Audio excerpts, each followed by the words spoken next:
Hey guys, आप लोगों का कल एग्जाम है, परसों एग्जाम है। यानी कि मान लो 4 जून को या 21 जून आपके जो रुक जाना नहीं और सप्लीमेंट्री के पेपर होने वाले हैं। और आपका कहना यह है कि सर हमें अभी तक कुछ याद नहीं हुआ है, सर हम पास कैसे होंगे। आज के इस वीडियो में यही सब बताने वाले हैं, तो वीडियो को लास्ट तक जरूर देखना। यहाँ पर अगर हम सबसे पहले बात कर लें रुक जाना नहीं पेपर जिनके होने वाले हैं कब से, 4 जून से। कब से होने वाले हैं? 4 जून से आपके पेपर होने वाले हैं। और आपको अभी तक कुछ भी याद नहीं हुआ है। जैसे मान लो आप ये वीडियो कल देख रहे हैं, परसों देख रहे हैं, या पेपर के एक दिन भी पहले अगर देख रहे हैं, तो आपको क्या करना है। सबसे पहले आपको एक प्रश्न बैंक जो होते हैं, जो आपका विमर्श पोर्टल होता है उसके द्वारा अपलोड किया जाता है, जो आपका हम बता दें कि 40% तो उससे आता ही है। लेकिन आप लोगों का एक कमेंट था कि अंग्रेजी का जो पेपर होता है इंग्लिश का, सर उससे नहीं आया था। सर इंग्लिश का पेपर नहीं आया था, लेकिन बकाया जो 5 सब्जेक्ट हैं वो तो आए थे। और यहाँ पर अगर हम मैथ की बात कर लें, मैथ का पेपर उससे भाई साहब 60 से 65 नंबर का आया था। तो आप लोग ऐसा तो कह नहीं सकते कि सर प्रश्न बैंक से नहीं आता है। तो आपको सबसे पहले प्रश्न बैंक को तैयार जरूर कर लेना है। और प्रश्न बैंक आपका ब्लू प्रिंट के हिसाब से दिया गया है।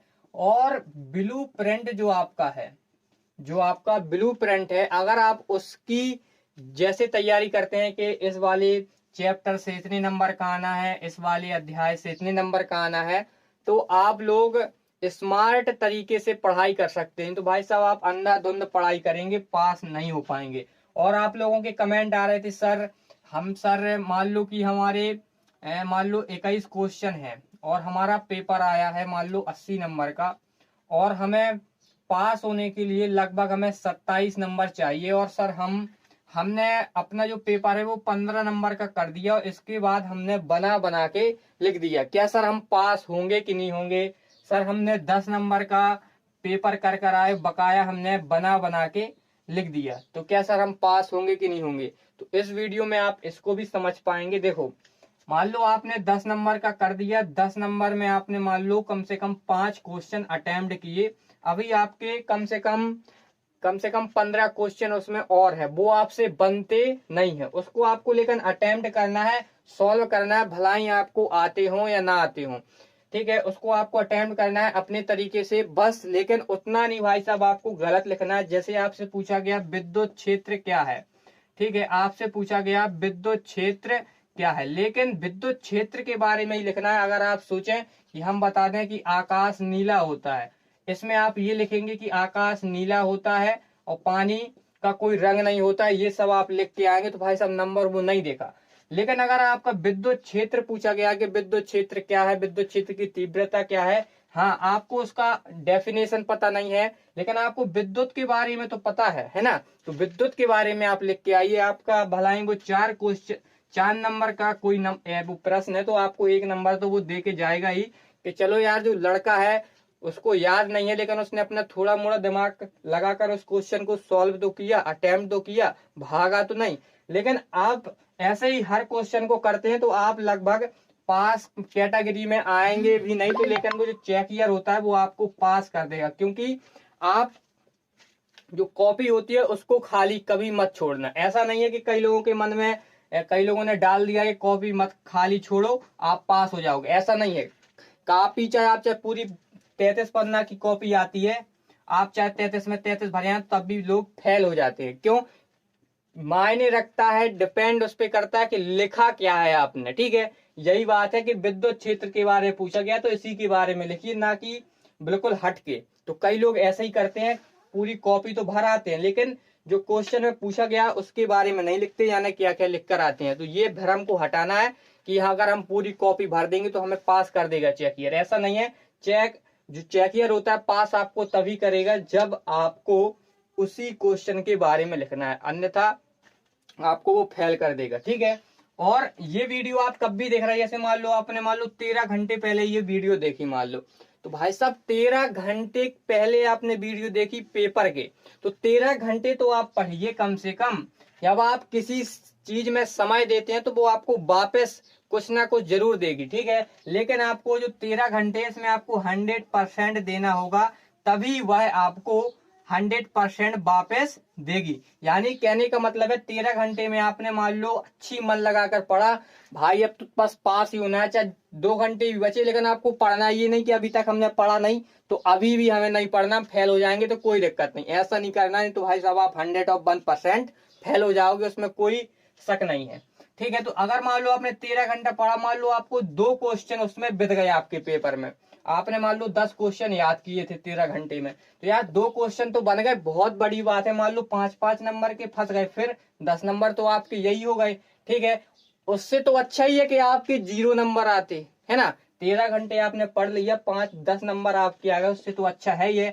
और 10 नंबर ये हो गए आपके, ठीक है। और आपने बना बना के लिखा, तो ऐसा नहीं होगा कि आपको 15 नंबर ना मिल जाए, मिल जाते हैं यार।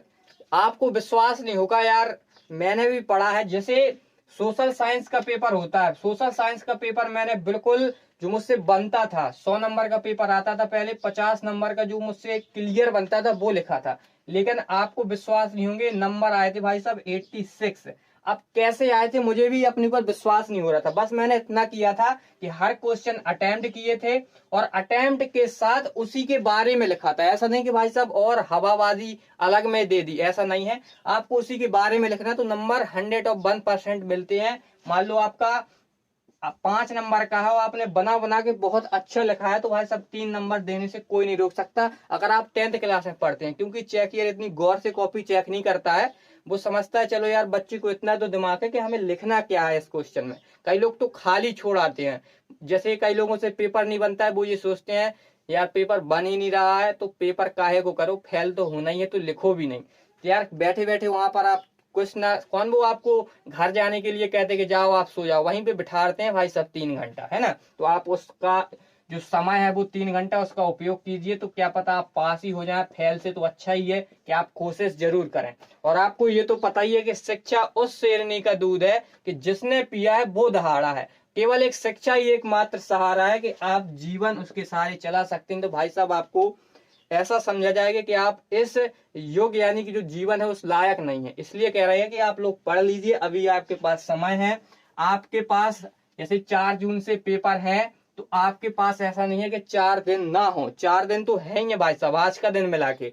आप लोग पढ़ते नहीं है, वो आपकी गलती है। इसलिए आप लोग तैयारी, ऐसा नहीं है कि इम्पोर्टेंट क्वेश्चन होते हैं हम ही जब बताएंगे तभी आप पढ़ोगे। आपको हम बता दें मोस्ट इंपोर्टेंट क्वेश्चन कोई होता ही नहीं है।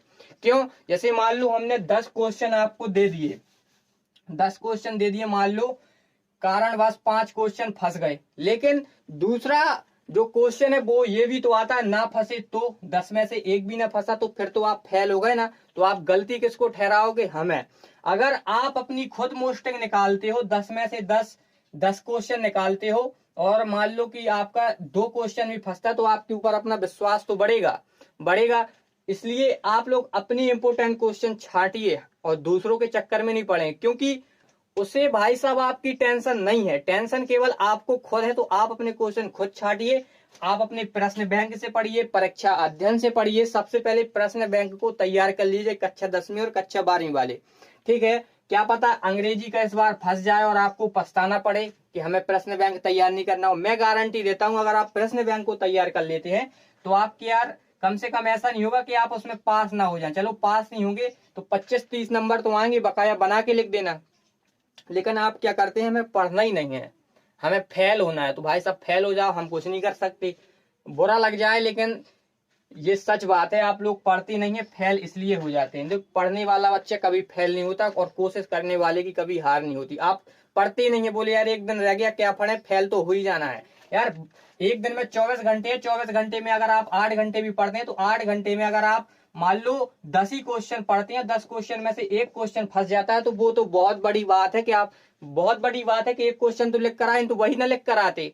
कोशिश करिए आप, है ना। इस चीज को आप जिस दिन समझ जाएंगे तो आप फिर कहेंगे वीडियो में आकर के भाई ने सही बोला था, ठीक है। तैयारी आपको खुद अपने से करना है, इंपोर्टेंट क्वेश्चन छांटना है, स्मार्ट पढ़ाई करना है, यूट्यूब है यार, ऑनलाइन के तरीके से आप किसी भी यूट्यूब चैनल बड़े बड़े हैं जो टीचर होते हैं इंडिया के नंबर 1, उनसे आप पढ़ सकते हैं। लेकिन आपको पढ़ना नहीं है, केवल आपको यहाँ पर आप सोच रहे हैं कि हम एक बार फेल हो ही चुके हैं, इस बार भी फेल हो जाएंगे, दोबारा साल पढ़ेंगे भाई साहब फ्री माइंड में।